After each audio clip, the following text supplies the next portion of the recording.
What's going on, guys? We are going to give you an update on our Moon Valley project that we've got going right now. So we had our demo and then kind of rough-in update, or I forget which one. Anyways, we're here, walls are closed up, drywall's in, can lights are in, so we talked about the layout for that last time, but we're going to go through the room, tell you what we've been doing, and go from there. So we were able to, with a good amount of electrical work, start to eliminate a couple circuits in here. So before we had this GFI, an outlet for the microwave, and this outlet, all on the same circuit.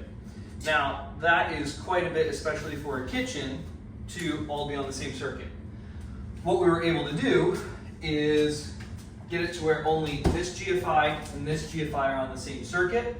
We were able to take the old circuit from the oven, that was a 220, we were able to turn that into a 110 and then make that a dedicated outlet for the fridge over here. We blanked this one off, it's going to be behind the fridge, and that's going to carry power to other parts of the house. Now, here's the fun part, and I'll put a little picture in the video right about here for you of me crawling across the house in the attic because we needed this guy right here. This is a brand new dedicated circuit. The reason why we did this was because it was old aluminum wiring that was going to be too small of a gauge for the new oven that was going in. It's now copper wiring. It's a 4-wire, not a 3-wire. Nerd stuff. Anyways, we had to cut a hole where we were putting our hood in, larger than we anticipated, so that we could pop up in the attic and make the crawl all the way across the house. It was not that much fun. And then feed it back the other way. We had that opened up previously, so it worked out. But yeah.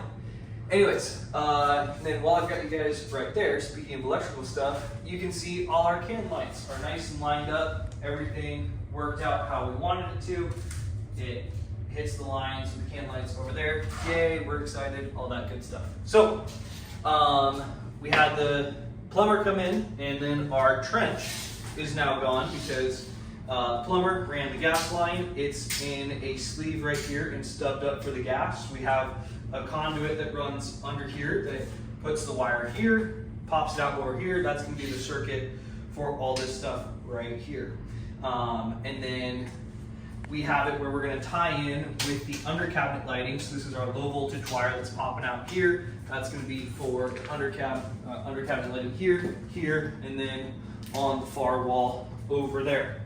We already showed you guys these. This is our circuits for underneath the sink. So that one's all squared away.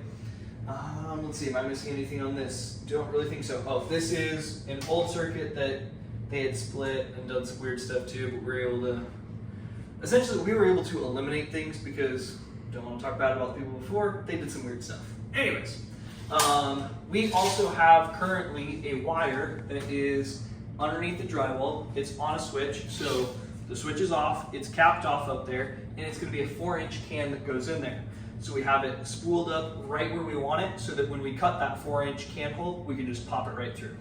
This is kind of some of the small detail stuff that we want to try and make sure that we're prepping for along the way. And then coming down this way, our big window is now a small window opening.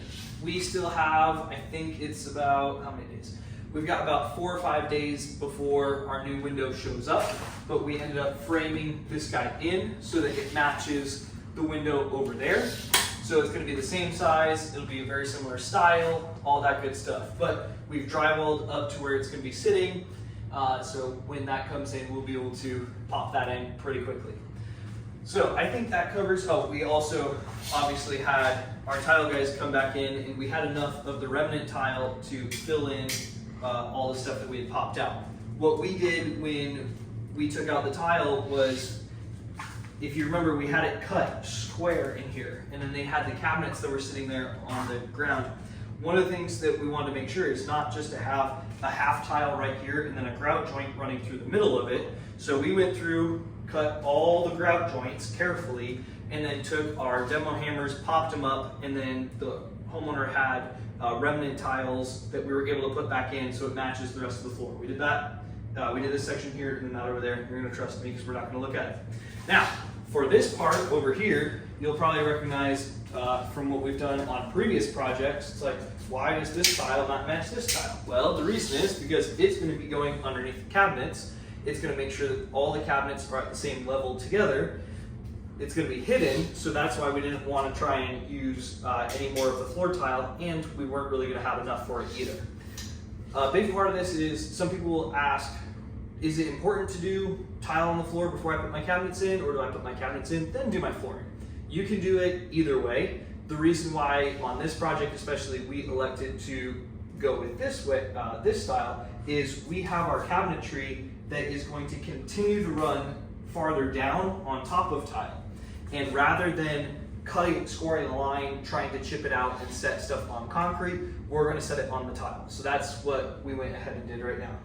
Now, we did get a little jump on our cabinet setting day right now. So this blue tape is, we marked out a laser line all the way around, and then you can't really see it, but you're gonna take my word for it. We put a bunch of pencil marks on our blue tape to figure out where the high spot is, where the low spots are, in terms of where we're going to be setting the cabinets, so we can shim them into position. But that'll be on the next update for you guys.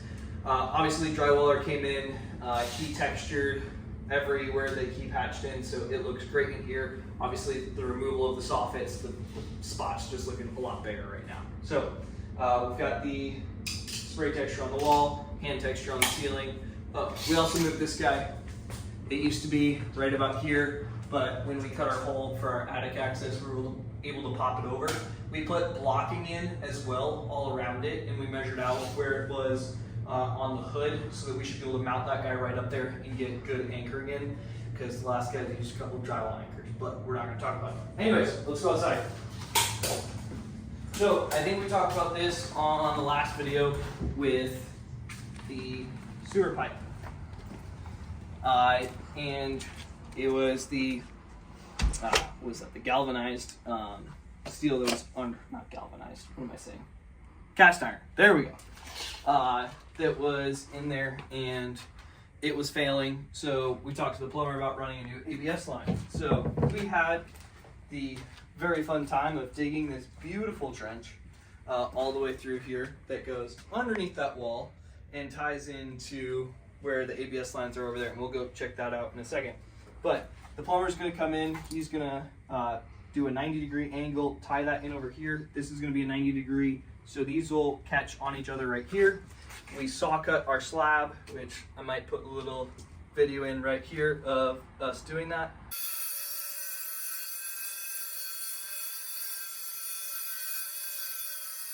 And then jackhammered this out.